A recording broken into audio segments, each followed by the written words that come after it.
Tēnā koutou, tēnā koutou, tēnā koutou katoa, kia ora, and welcome everyone. So good to see you after the New Year's break. When I was, over the years growing up, I've had a lot of different experiences when it comes to talent and performance and getting the best out of myself. And along the way, I was somewhat confused. When I was at school, they always focused on what our weakness was. And yes, they might have celebrated some achievements if we did well in one subject, but they were always trying to get us to focus on those aspects we weren't so good at. For me, I always felt English, and which is quite interesting since I run a communications company. But I failed English, and so what we did when I was 15 and is spend a lot of time with a tutor focused on my English, because my English was a C minus, so it wasn't passing. We did a lot of work, and what happened at the end of the year was that my grades in the subjects I was really good at, like maths and PE and accounting, all dropped down from like A plus or A's down to like A minus and even a B plus. And my English, though, only went from a C minus to a C plus. Yes, I passed, and that was great, and we achieved that challenge. But along the way, I actually affected what energized me and that the strengths I had. Contrast that to growing up in a sport world where, being both an athlete and a coach, where we always focused on what your strengths were. So say as swimming, we have freestyle, backstroke, breaststroke, butterfly, IM. We might have sprint, so 50 meters right through to long distance. And so we tended to put our people, the athletes, into what was their strength. And then we would unpack what their strength was and really work on them and focus on that so they could be the best they possibly could be. Now, we didn't neglect everything else, but we would spend most of the time harnessing what our natural talent was. I later on shifted to triathlon, where I'm now combining three sports of swimming, cycling, and running. And so, three very different sports. And so I'm naturally a really strong swimmer and cyclist. I love running, but it wasn't my natural strength. My body makeup, my bone structure, muscles are not really designed for running. So we spent a bit of time where we actually did a lot of work on my running, because to go to that next level at an elite level, I had to really boost that. But we knew ahead that it was going to affect both the swimming and the cycling. Yes, I'm still doing the same amount of training. So say it was 30 hours a week. However, the shift from swimming to focusing more on running had an impact on my overall performance.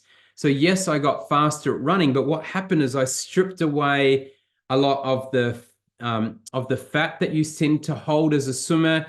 So the buoyancy drops. You also get more muscle, so you become more denser, so you don't float as well. So yes, my running improved, but it affected my swimming. So it meant I came out of the water further back, which meant I was at a disadvantage and not being in a position I was used to. When you're used to being out in the first, second, or third, you've got a mindset of everyone's chasing you. But now I was in a position of 10th, 11th, 12th and having to chase other people. And that was hard. So I had to do a lot more work at the beginning, which actually affected my run at the end, even though I was running faster and in better running shape. So sometimes we will go backwards and then maybe to go forwards to try and find that unique balance of when we focus more on our strengths. But let's move forward a bit to corporate world. And here you have such mixed feelings. Quite often people acknowledge you for what you've achieved. Yay, good job. You achieved that project, or you got that number of sales, or you got this many connections on social media. So the achievements are noticed, but we also tend to focus a lot on what you need to improve. Okay, this is not good in your performance review. We have to focus on that. Let's get you trained in this. But we don't really focus so much on our strengths in the corporate world, from what I've noticed in many, many companies. But what's interesting, though, is that we hire people for their skills, but we fire them for their attitude. So many companies will hire people because of their skills they can do, what are their natural strengths, what are they good at, but then they fire them based on their attitude. And so what happens is people take that person and go, oh, you got those skills, but go, oh, we need you here. And so we start putting people in positions that, one, they may not have the skills to do naturally. Two, they may not be energized or motivated about, and therefore then the attitude starts to drop. So was it the fault of the person who gets fired, or the fault of the company and the manager who actually focused on just trying to fill a gap for the company rather than on how could we leverage that person's strengths? So what I'd love to do, we've got a small group so we can interact quite a bit today. And I know even some of you know quite a bit about strengths, what we are going to focus on as we go throughout. But I'd love you to put in the chat first, what is a situation where where people have always focused on your weakness and tried to fix something? When was that for you in your life? Pop it in the chat. A time when someone focused on your weakness and they just wanted to fix something. Great to see you, George, Trisha, Alan, Nathan, Hannah. Maths at school, Trisha. Okay, good. So you're kind of the opposite to me. I love maths. That was my genius. But they forced me to do Shakespeare, and I couldn't get that. Alan, you're in a car somewhere. Hopefully you're, it's good to see that you're not driving. All right, so if you can, pop something in the chat, but thanks for that, Trisha. While you're, Kendall, Maths at University, so while you're doing that, I also want you to recall a time where people really focused on what you were good at. Oh, Nathan, public speaking. But did you have someone that focused on what you were really good at and encouraged you and supported you? What was that? And, was it a mum? Was it a boss? Was it a friend? George, soft skills? I presume that was for the first part. Okay, Trisha, so writing, so people encourage. So who was that? Was that was it a parent? Was it a friend? Was that someone yeah, worked with? It was a teacher. Yeah, brilliant. Very specific. Awesome. George, your manager. Okay, I love it. These are great. So if we want to improve something and develop our personal talents and growth, we quite often need to measure what we do. And so in the chat, if you've done a personality type assessment, what assessments have you done? It could be a Briggs-Meyer, it could be a DISC. Trisha, just write all if you need to, because I know that you've done a lot over your time. BM, okay, Gallup and Briggs, Kendall.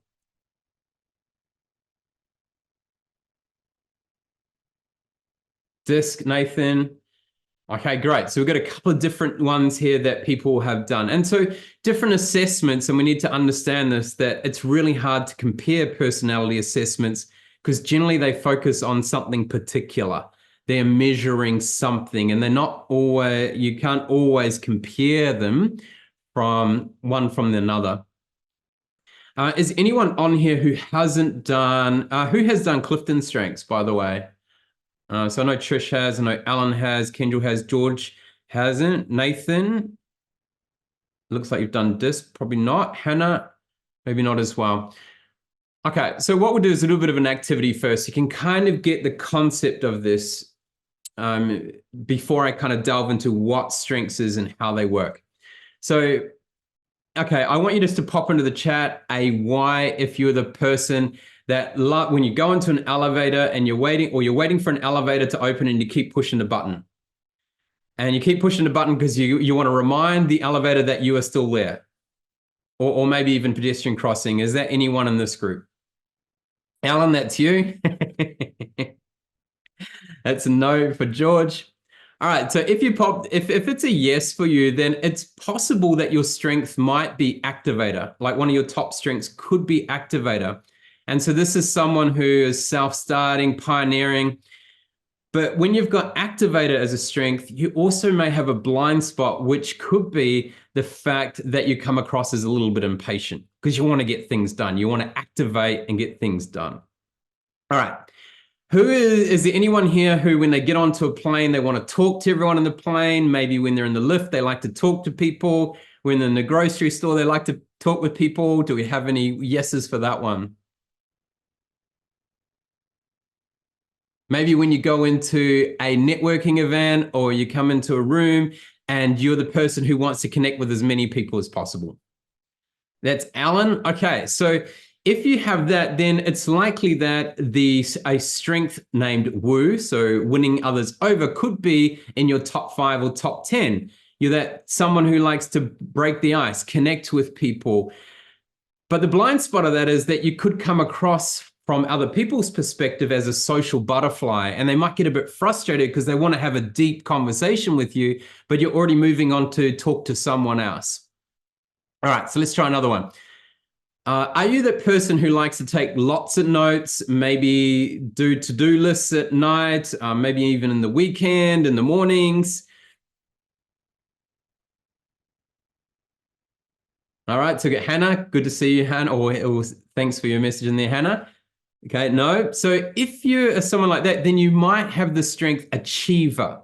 And so these are people who like to be really productive and busy, but their blind spot could be sometimes a lack of human connection because they're so focused on achieving something in what they're doing that they may miss someone else.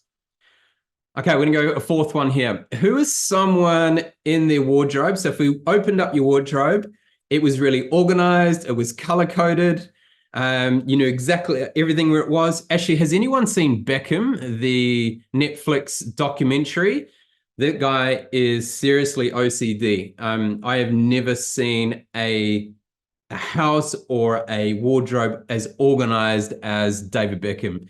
High-end OCD, obsessive compulsive. Craig, was that before or after he had staff to do that for him?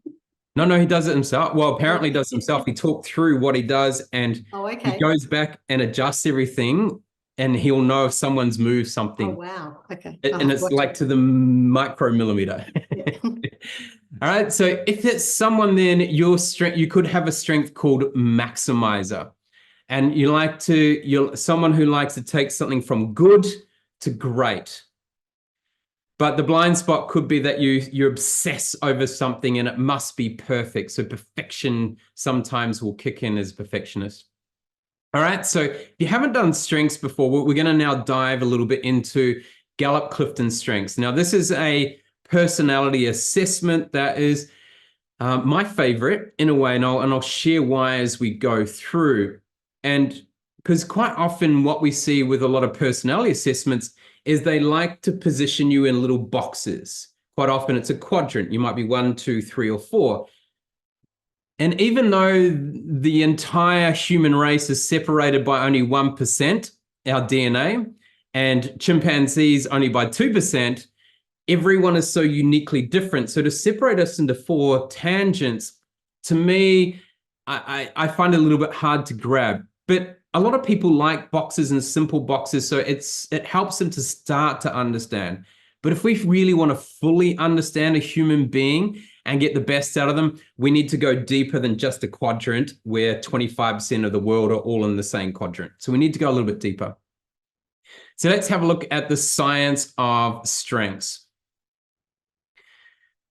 Now, in the science of strengths, so Clifton, or Gallup is the largest research company on the planet. And they have run the Clifton Strengths Profile, which is a 45-minute assessment where they ask you multiple questions. You've got 20 seconds to answer before it moves on, and you give an answer to that. And based on that, then it will rank 34 themes. So 34 different categories, which they have grouped a whole lot of different characteristics of people into one. So there are 34 of them. So over 30 million people have done the assessment. They have studied more than 1 million work teams. They've been doing this for over 5 decades. Lots of interviews, lots of organizations do this. And it applies both on an individual personal level and also on a corporate level as well. So it's got a lot of research backed behind it. Now, the person who started this all off was Don Clifton. And you're going to see he passed away just over 20 years ago now. And his top 5 strengths are significance, futuristic, individualization, focus, and maximizer. But Don learned quite a bit along the way, and I'm just going to take that down for a second here. So for him, when he was young, he started to notice some things. When everyone went to school, he had some physical challenges, so he wasn't able to go and stayed at home, and he had lots of tutors come to see him. But he started to have an interest in kind of the human behavior and psychology of people, because he noticed that even though the tutors that were coming were maybe focusing on the same subject, they all delivered it in a really, really unique way. And so he started to try to go, okay, what's different about these perspectives? Because they all seem to be doing a good job, but what was different about those people? And he wanted to know, start to understand why people are so different and how they can bring the best out of them.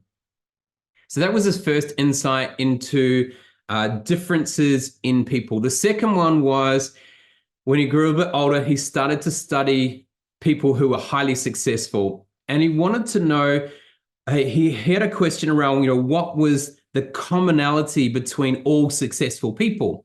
And he was kind of thinking there must be at least one thing that everyone is connected on. What is that one thing that all successful people have? But to his surprise, there were no commonality or no common traits or characteristics between the people he was studying. And so he started to realize that these successful people learned how to leverage their own strengths and outsource their lesser strengths. So they focused on their own strengths and their natural genius and really spent time on those. And things they weren't so energized or so good at, they would then pass them off and outsource them. Okay, so that was the second one. The third one was at the end of the Second World War. People started coming back from war, and what they started, as psychologists, started working with people that had been at war. But what they started to do was trying to take them back to their normal, what they used to be. And rather than focus on what they could become. And so that's where he wanted to focus on this one question, which I shared before and I'll share again here. And it's a beautiful question. What would happen if we studied what was right with people rather than what's wrong with people? And so today we're really going to focus on what people do best, the good sides of their personality, and what happens to them. Now, I mentioned before there are 34 themes, 34 different talents in regards to Clifton's strengths. And we all have a ranking of those 34 after the assessment, from those that are our dominant strengths to our less dominant strengths. But how do we know when we take those talents and turn it into a real strength? And so once we have done the assessment, we can start to realize, and actually, if we just separate the assessment right now, for something to become a strength in our life, it can't just be something we are naturally good at. It can't be just our natural genius. We've got to do some work as well. So to turn what might be a talent, which could be a natural way of thinking, feeling, or behaving, we must then add investment or times it with investment, where we are practicing, developing, building our knowledge base before we can actually create a strength. And obviously you would know that we can't, that there's some people talk about practice makes perfect, or perfect practice makes perfect. For me, practice makes progress. And so as long as we are focusing on what good things around our strengths and how we can build them, then over time we're going to get closer to that near perfect performance through our strengths. So talent times investment times equals our strengths. And so a good question to ask is, how do we actually know when we've reached, or something has become a strength? Yes, we may know we've got some talent. Sometimes we don't even know we have them. Other people may notice, but we don't notice. But you spend time doing something over and over again, and you may get more knowledge and more experience at it. So there are two ways that you know that you've really developed a strength. The first one is you may notice it yourself. And this happens when you really notice something that you love, you're passionate, you become more energized with, maybe even something that you can speak on for hours, but it feels like only 10 minutes. And so you've gone into a state of flow. Why? Because it is something that is natural to you. It's a talent you have, but then you've really honed the skills around it over time. And so it becomes automatic in a way and natural to you. So a state of flow. The second one is when other people notice. They see you living your life and being your best, and they may notice something, and you don't always know how to do and they don't know how to do what you do. So they go, oh, tell me, how are you doing that? So it might be that you're calm in a crisis. It could be that you can see the future. It could be that you really connect with people. It's that kind of zone of genius in a way that people notice. So as I mentioned before, there are 34 strengths. The results are ranked in order, in a pattern of how you think, feel, or behave, from your dominant talents down to your lesser talents. Now, if you work with a Gallup Strengths coach, then they can help you unpack all 34 and look at which strengths are your dominant, which are your lesser, and then which are your supporting strengths in the middle. And once you get a chance to really unpack those, then you can see the power of how you leverage different strengths to emulate things that maybe you're not energized by, etc. But to have the same, and we're going back to when we're looking at personality assessments and why I love it the most, is that to have the same top 5 strengths in the same order as someone else in the world is 1 in 33 million. So not 25% like a standard DISC test.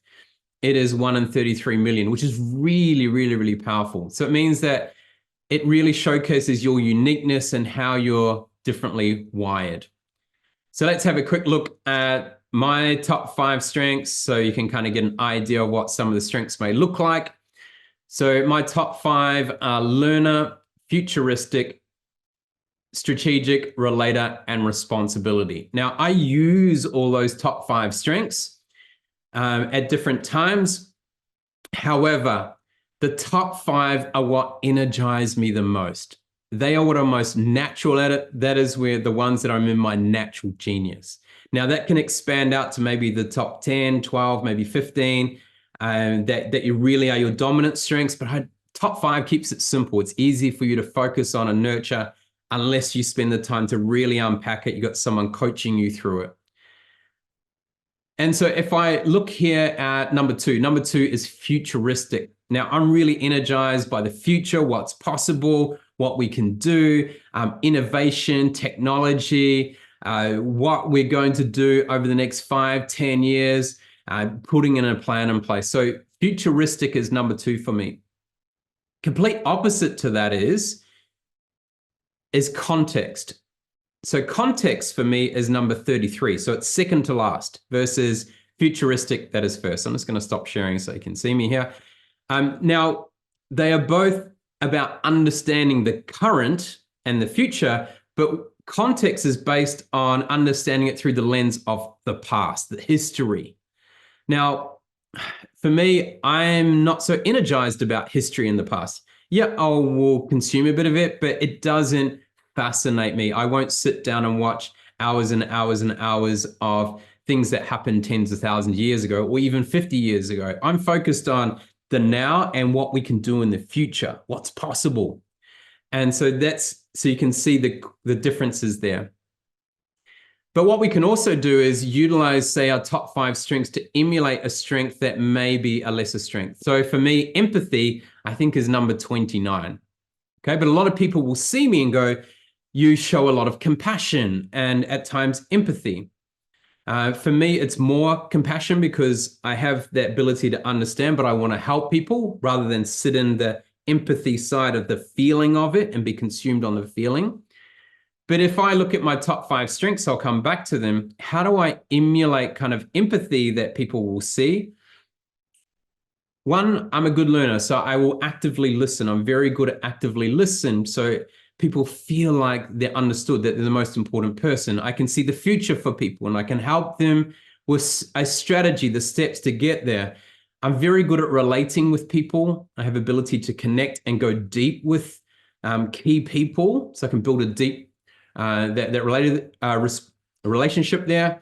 but also I'm responsible. So if I say I'm going to help someone, I will spend that time and make sure that I help them and help them be accountable.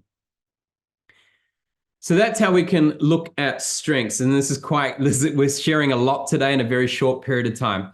But I do want to share, because that's on an individual basis, but I just want to show quickly around how we can bring this together from a team point of view and from a leadership point of view.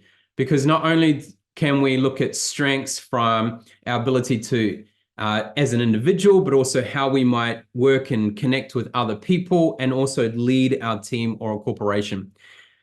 So here is what we call a cascade strengths report. And this here is what we would look at is if we've got a team of people. So here we've got 20 people. I've blanked out their names, obviously for confidentiality, but you can see there are all 34 themes in here. If you want to take a screenshot, go for it. But you can see they're grouped into 4 areas. And these here are domains. So we've got strategic thinking domains, influencing domains, relationship building domains, and executing. And so you can see that each person is a row. They might have their top 5 spread across different rows. But this helps us see how a team may work and where they may have challenges as well. But to go even deeper, I'm going to go one more slide across. And this is where we look at it more from a wagon wheel, and we can start to understand more about how this team would work. So we can see here, connectedness is the top strength, futuristic, strategic learner, communication, maximizer, activator are kind of those top ones. Looking at the pie chart here, the dominant theme is strategic thinking at 32%, then relationship building. So they're a very strategic relationship building group, okay at influencing, but not so good at executing. So we might need to give some help in here around making sure that they execute and deliver what they're going to do. But we can also see here what this team will bring, what they need, and what they're motivated by. And so it's a really, really cool way of analyzing a team and looking at how we can support them to be able to achieve outcomes and performance and productivity. So that today was just a kind of an overview of what Gallup Strengths can do at Speakers Institute Corporate. We have a number of Gallup certified strengths coach who can come in and either do individual assessments and coaching with you through our Optimizing Your Strengths program.